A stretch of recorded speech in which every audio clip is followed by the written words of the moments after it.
nabanor ti Innana iti salunat. Malaksi iti makan, nabanor nga masapul mat iti bagi iti Innana. Nga mabalin kan hanga na disenyo iti bagi tayo nga agtatatrabaho. Tano kasya iti mapasamak, maspak iti salunat, bumigay iti bagi.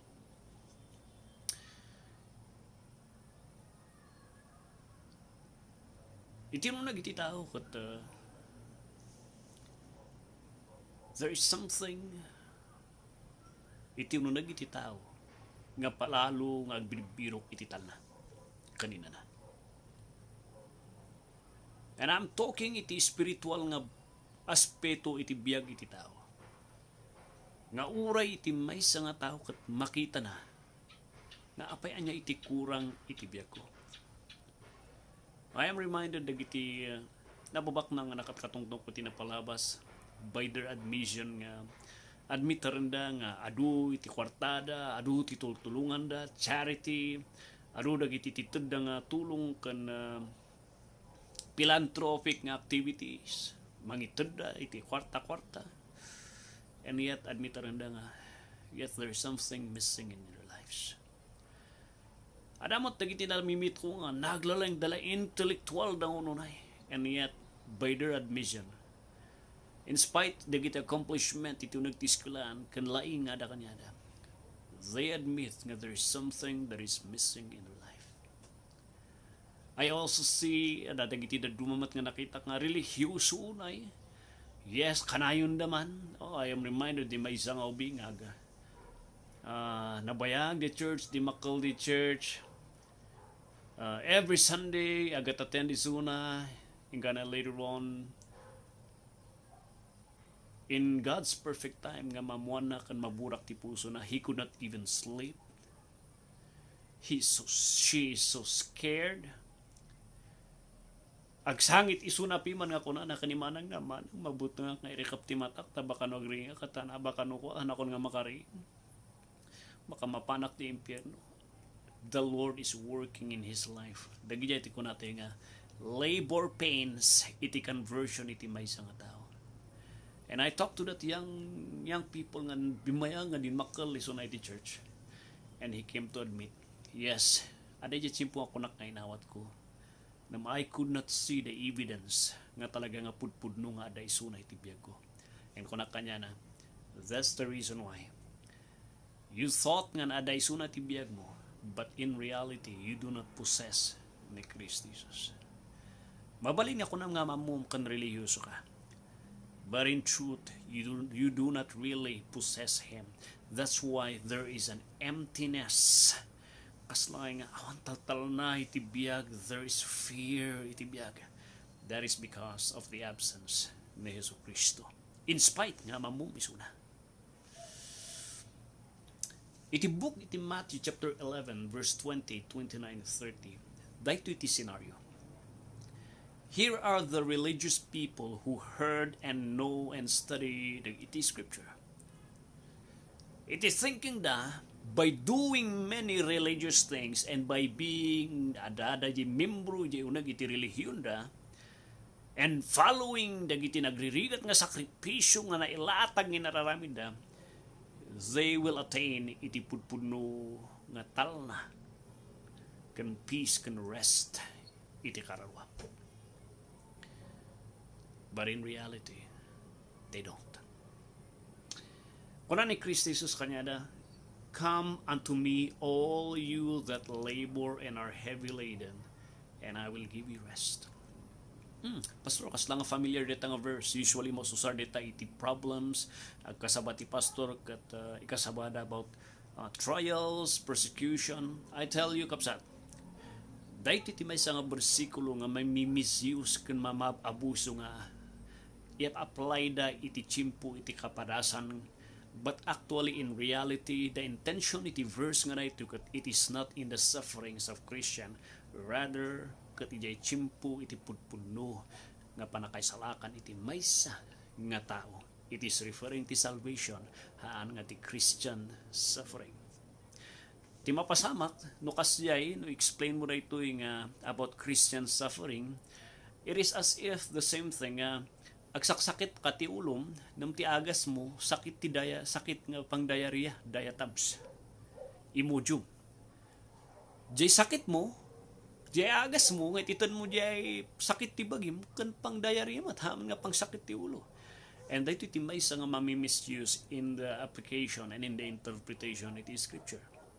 That's why I need to be faithful to the scripture, and kahit ko nga explain that you according to the naisuratan na di talaga nga original nga purpose iti Santo Espiritu na apay nga naisurat na ito, and that is jay salvation iti tao nga all men ket ada iti empty space iti uneg iti biyaga nga there is no peace jay nga adayuda ti sangwanan iti Dios. They could feel iti unget ti Dios. They could feel nga adayo ti Dios kanya na. Although amuda because awan isuna pailang iti biyaga. Just like the devil. The devil knows who Jesus is. He even worship ni Jesus. And nagpalintumang pay dagiti legions of demons. Kakunanda kami pa kung mga ibalang di impyerno, pakpakasi kami pa eh. And yet though admitaranda nga isuda kat nabababa ni Jesu Kristo kat ni Jesu Kristo kat Dios kan agdayaw da pay kanya na. Yet that is not enough nga naisalakan da. The context kat kunana dito eh. Kada kayong relihiyoso nga leaders, I find it awkward.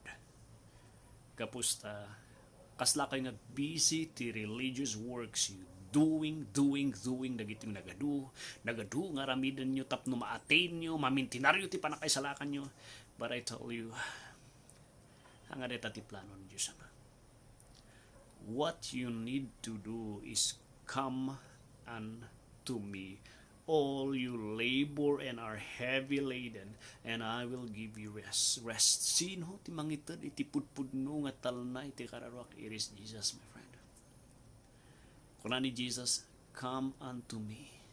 Hanay baga nga come iti religion nga ibangon ko. Come iti church nga ibangon ko. Hanay baga nga come agtakder ka dita. Katagsangit-sangit ka. But he said, listen to me. Come and listen to what I'm saying. Come and see who you are, iti sangwanan iti Diyos. Nga sika katahaan mo kaya nga isarakan iti bagim. Nga saklaan, nga iti perpekto nga sakripisyo. Ti kasapulan nga makaisalakan kanyam. And come unto me, because saklaan ni perpekto nga sakripisyo nga makaitad niya. Come unto me. It is only me that can give you rest and peace. Come unto me. It is never the law. The intention iti sa nga pulo nga bilin kat palpalan na kan iparupa pa kanyang mahan mo kaya nga may salakan ti bagim. The more nga raramid kanihan mo mat nga mararamid, because no man, that was the design, the Ten Commandments, the law. Tapno iparupa ti tao nga awan ti tao nga perpekto nga makaarami di jay. Masati akin kaila nga mga arami di jay kat jay perpekto nga sakripisyo which was the given, which was designed, which was planned before time nga it was Jesus Christ. Jay sakripisyo na. Jay life na nga nang fulfill the law. And that's why he is qualified nga mangisalakan, because he is sinless. Kuna ni Blaise, studio ko na ni Blaise Pascal. Aging ganahaan nga awan ni Apo Diyos nga mang fill up data empty nga space ti life. Ingga na matay ka, you will feel miserable. Duwa lang tibagsak na namatay tayo. The excitement nga no anya nga inumapan ni Apno malpas ti anges ko kat apa anak di namarswa ken nangitid iti panakaisalakan kanya kani Kristo Jesus nga tinalako. Or sikakat ti mapasamak kanya kat palalo ti butbuteng mo because you are not sure. Kuna ni Kristo, come unto me. Come and look at what I've done, J. Cross. Di J lang ti makaisalakan ng kanya. Come unto me, umay ka kanya. Anak nga adayo kanya. Come unto me. That was a perfect invitation. And how many times nga rejectaran niya? Oh my friend, aging gana awa adda isunay tibiyag mo. Life is empty. It is never money. It is never religion. It is never what you can do. It is only what Christ can do. So ako na, come unto me. Take my yoke. Trust what I have done on the cross. Talakam di naramid ko di cross. Di sangul. Di naramid ko di. Umanay di di.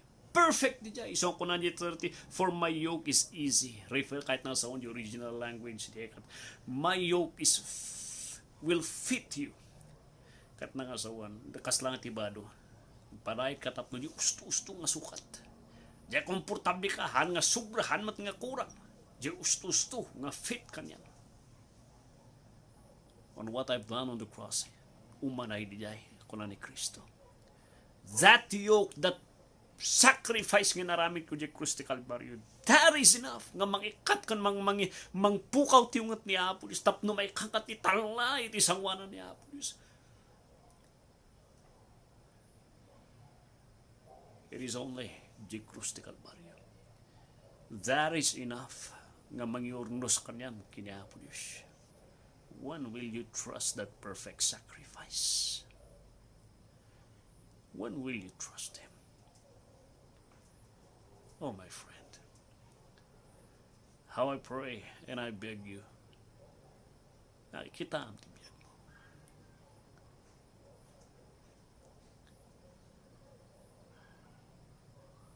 Do you have rest in your soul because of the presence ni Kristo?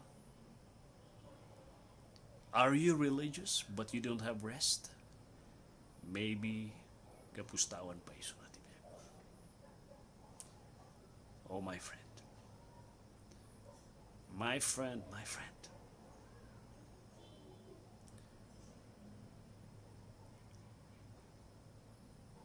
Christ is inviting ako na come unto me. Umay ka kan Kristo.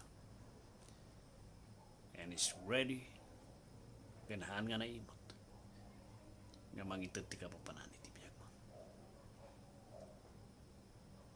Trust Him. Trust Him. You can trust Him, my friend. Hangawal po iso na. Lukatam ti biyag mo kanya na. Noanyaman tiyan mo dita. Ada ka kwarto, ada ka salas, ada ka porch, tarwar, magmag na. Nagaputi puso.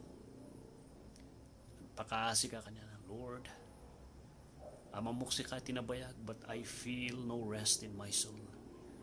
Maybe because awan ka pa itibiyag ko. Lord, I would like to have that rest. Nga sigurado ak, nga hana ka madusa di impyerno. At sigurado ak nga napukaw ti ungat ni Diyos sa mga yan. Lord, grant me that rest nga magapulang tinaramin ni Kristo di krus. I admit that I am sinner and I will fully trust tinaramin ni Kristo Jesus nga manubot kami sa nakan. Oh, just a simple prayer. But that is the invitation. Come unto me. Come unto Jesus and He will give you rest.